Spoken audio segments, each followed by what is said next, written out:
The highlights of today's defense news, 3rd of February 26.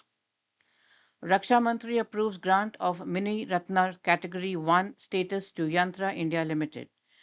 MAC control launcher selected for Akash-NG program following extensive testing. Digantara partners with Singapore Defence to shield satellites from space debris. SAGAR Defence delivers maiden unmanned surface vessels to Navy in Indigenous Milestone. HAL refines HLFT-42 design with Tejas Mark II style air intakes to boost aerodynamic efficiency and reduce cost. First for India, startup Akashlabdhi edges closer to launch of its inflatable space habitat. Gravity Industries demonstrates advanced jet suit technology to revolutionize individual soldier mobility in high altitude terrain. Kranti Industries bags defense order from AVNL's heavy vehicles factory for precision components. In the global news, US Army advances Stinger replacement with new Raytheon short-range interceptor test. DARPA's Frosty program to develop new Arctic radar capability. UK incorporates single information environment software into data interoperability program.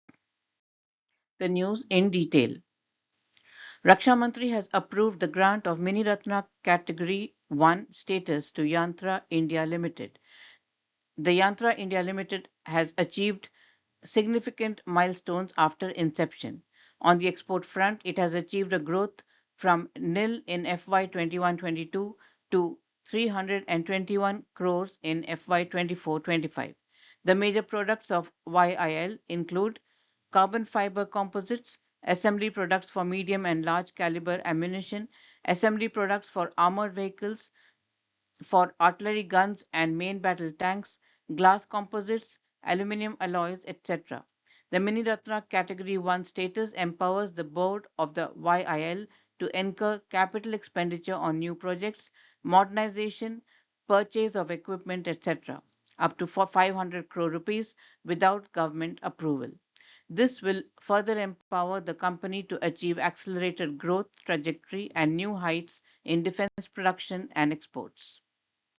Mac Control and Systems, a medium-scale enterprise based in Coimbatore, has achieved a significant milestone in India's defense sector.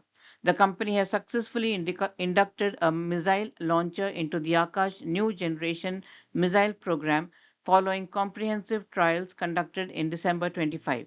The project, commissioned by DRDO, was completed by MAC within 2 years at a cost of 2.5 crore rupees. The timeline underscores the company's efficiency in delivering critical defense hardware under stringent requirements. Acceptance of necessity is anticipated to be formalized soon for an initial order of 10 firing units. This approval will enable MAC to ramp up production on a commercial scale, with the process expected to span around 2 years. The journey to this induction spanned 4 years in total for MAC, including an initial 10 crore rupees investment. The company began by supplying power systems to defense programs, which laid the groundwork for more complex integrations. A pivotal step involved developing a prototype to demonstrate capabilities, securing DRDO approval before full launcher development proceeded.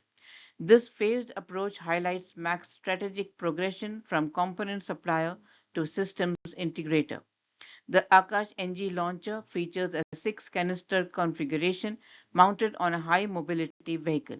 Critical operations like missile loading and unloading demand precision engineering, areas where MAC has now proven its expertise. Bangalore-based startup Digantara Industries has formed a strategic partnership with Singapore's Defence Science and Technology Agency (DSTA). Unveiled during the Space Summit 26 in Singapore, this collaboration is notable as the first agreement between Singapore's defense sector and an Indian space technology company. The partnership aims to jointly develop advanced space situational awareness tools to protect Singapore's national satellites from increasing dangers posed by space debris. With orbital congestion threatening satellite operations, this effort will help strengthen Singapore's defenses in space. Digantara will provide essential services like flight dynamics analysis and conjunction screening, alerting when a Singaporean satellite approaches dangerous orbiting debris. These features will enable real time collision avoidance, promoting sustainable and safe space activities. A standout feature of the partnership is the integration of Digantara's sensor data with AI powered analytics, which will improve prediction accuracy and operational effectiveness. Anirudh Sharma, founder and CEO of Digantara, highlighted the importance of sovereign control, noting that these solutions will allow Singapore to maintain independent oversight of its space assets by deploying them locally. SAGAR Defence Engineering has achieved a significant milestone by dispatching the first two unmanned surface vessels to the Navy. These vessels form part of a larger order of 12 units, underscoring the growing momentum in India's push for indigenous defense manufacturing. Each USV is designed for high speed operations, autonomous navigation, and multi mission capabilities, including surveillance, reconnaissance, and anti submarine warfare support. These USVs boast cutting edge features like modular payloads, AI driven autonomy, and robust communication suites for real time data relay. Capable of speeds exceeding 50 knots, they incorporate stealth technologies to minimize radar signatures, making them ideal for littoral operations in the Indian Ocean region. Hindustan Aeronautics has introduced a significant design update to its HLFT 42 lead in fighter trainer program, marking a decisive shift in the aircraft's aerodynamic configuration. The most notable modification is the complete redesign of the air intakes, moving away from the earlier concept inspired by the HF-24 Marut to a configuration that closely mirrors the Tejas Mark II. This strategic realignment aims to enhance aerodynamic efficiency, lower development risk, and streamline manufacturing cost.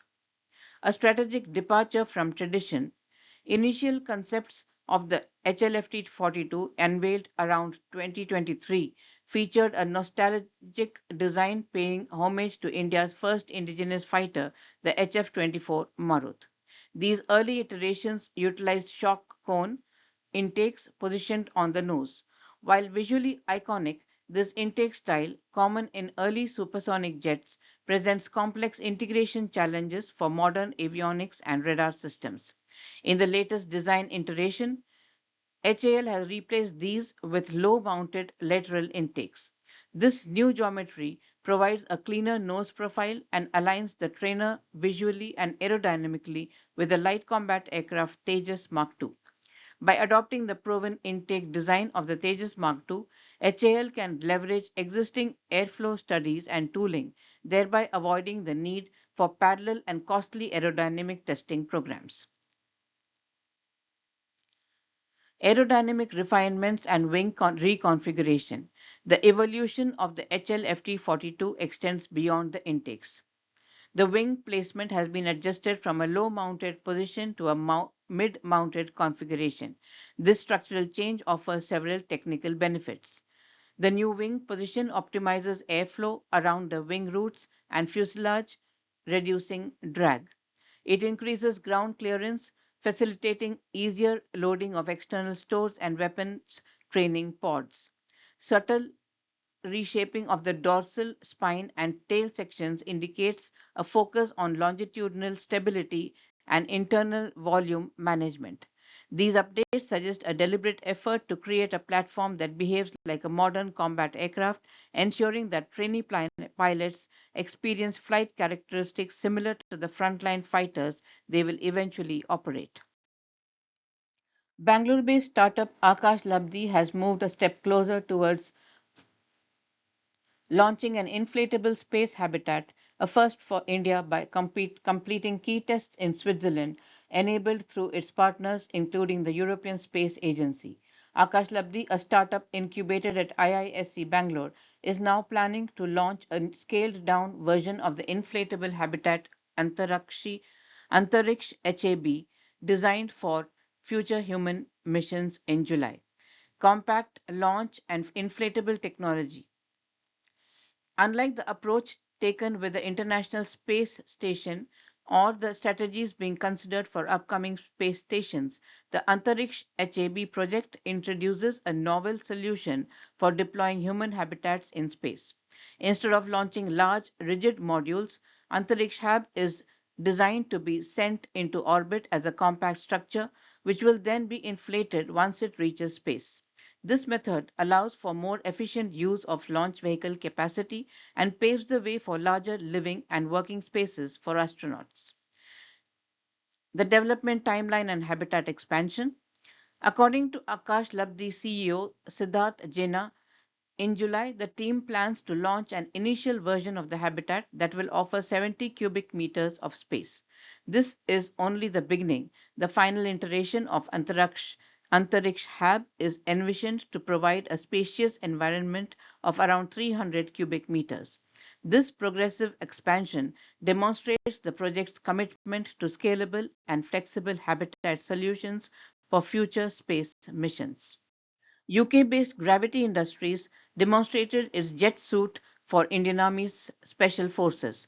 The jet suit, weighing around 27 kilograms when fully fueled, harnesses five gas turbine engines, two on the arms and one on the back, to generate over 1,000 horsepower. This allows a wearer to achieve vertical takeoffs, agile maneuvers, and sustained flight at speeds up to 85 kilometers per hour. The military is evaluating this for rapid troop movement across Himalayan ridges and river crossings.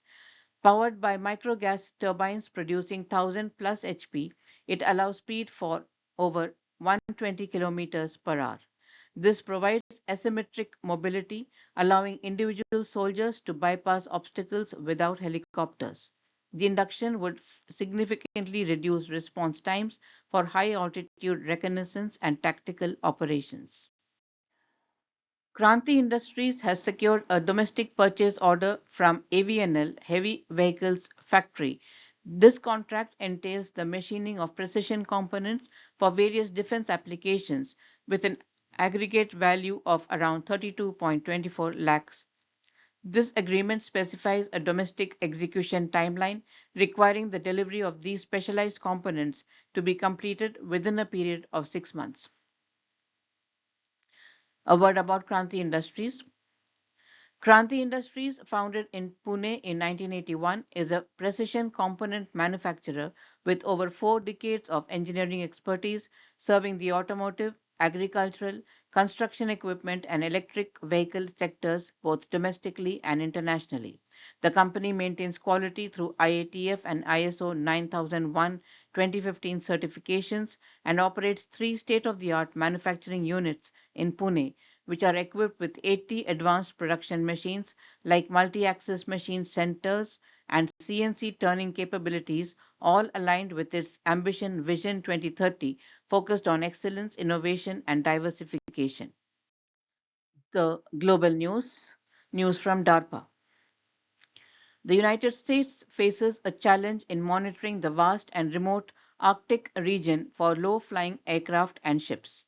Since World War II, the northern approaches to North America have been a security focus, leading to the creation of radar systems like the North Warning System. However, these current microwave radars are limited by the Earth's horizon and cannot effectively detect vehicles at low altitudes. As the Arctic becomes more accessible for shipping and other activities, the need for a reliable, long range sensing method that can overcome these limitations has become critical for national security. To address this issue, DARPA has initiated the FROSTY program, which aims to develop new radar technologies that can operate reliably in the harsh Arctic environment. The concept is to use over the horizon sensing methods. The primary obstacle is the region's turbulent ionosphere, the upper layer of the atmosphere, which is disturbed by solar wind and severely distorts radio signals. The FROSTY program will pioneer innovative signal processing techniques to use these distorted signals and even the ambient background noises of the environment to create a functional radar system capable of seeing over the horizon. The ultimate goal of the FROSTY program is to develop the complex algorithms and processing flow required to turn scrambled radio waves into a clear picture for detecting and tracking targets. DARPA seeks creative solutions and proposes from a wide range of sources, including large and small businesses and non traditional defense contractors. The plan is to develop and test these new methods to create a dependable sensing capability that will enhance situational awareness across the northern latitudes. The UK Ministry of Defence's Single Information Environment (SINFO-E) software component will be incorporated into the Cyber and Specialist Operations Command and C2, that is the Command and Control Program of Record as the All Domain Data Interoperability Architecture. Defense Science and Technology Laboratory (DSTL) and industry partners built the foundation of SINFO-E architecture in 2021. SINFO-E architecture enabled information to flow from where it originated to a point of need. The single information environment combines multiple tools under the Ministry of Defense to enable rapid search, discovery, and access to critical data. Acting as a digital bridge, SINFO-E ensures information flows seamlessly from storage to operational forces, supporting coordinated action across warships, satellites, and ground troops. That was the news for today. We hope you have enjoyed this news. Please do subscribe to our channel and do give us your feedback. Thank you.